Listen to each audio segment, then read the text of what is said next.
こんにちは、東京ベジライフです。今週、なんと TBL のチャンネル登録者数が3万5,000人を突破しました。ヴィーガン、エコ、ヨガ、マインドフルなライフスタイルに興味を持って、いつも応援してくださる皆様に感謝の気持ちでいっぱいです。どうもありがとうございます。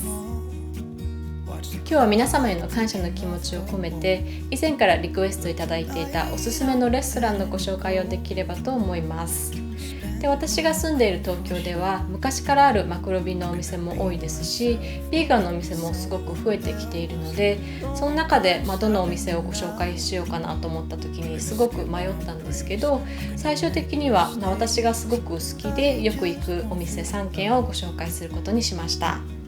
まず1軒目は千代田線赤坂駅から徒歩3分ほどのところにあるベジ店舗です。こちらはもともと野菜のマルシェや音楽のイベントを企画していた方々が去年の5月にオープンしたレストランで、産地直送の新鮮野菜が楽しめる平日のみオープンのレストランです。ディナーもやっていますが、おすすめは平日ランチのベジテンプレート。8種類の日替わり野菜料理が楽しめ、どのお料理もシンプルで野菜が主役で私好みの味です。キッシュやグラタンが入ることもあるので、ヴィーガンの方は卵、乳製品を抜いてもらうようにお願いしましょう。サラダ、スープ、ご飯はまさかのビュッフェスタイル、食べ放題です。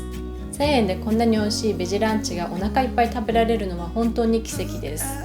ベジテンプレート以外にお肉、お魚のプレートもありますので、ヴィーガンやベジタリアンではない友達や家族と行きやすいのもいいと思います。2軒目は銀座線京橋駅から徒歩5分ほどのところにあるダクシン八重洲店。こちらは本場の南インド料理が楽しめるレストランです。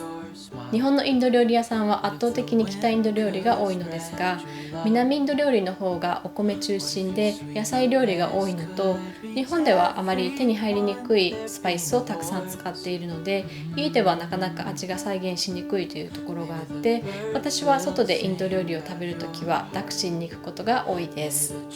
週末のランチや夜来ることが多いので、今回平日のランチに初めて来ました。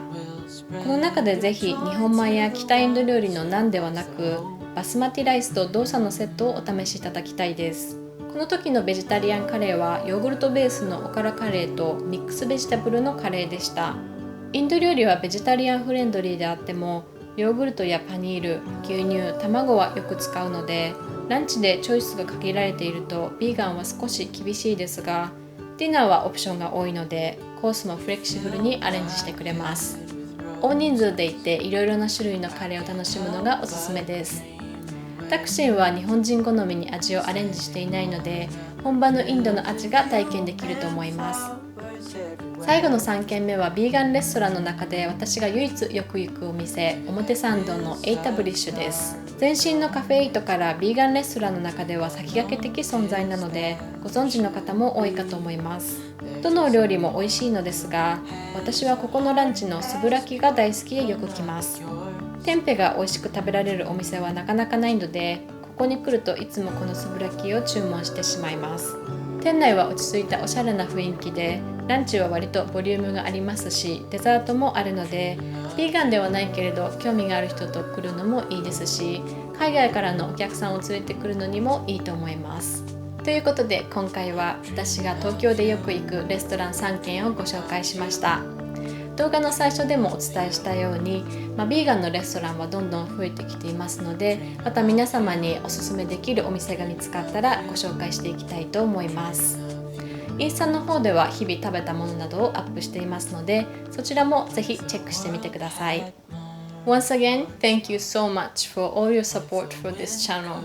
If you landed on this channel for the first time, I share tips and recipes for a simple and mindful lifestyle in Japan. So if you're interested, please consider subscribing. Okay, see you next time!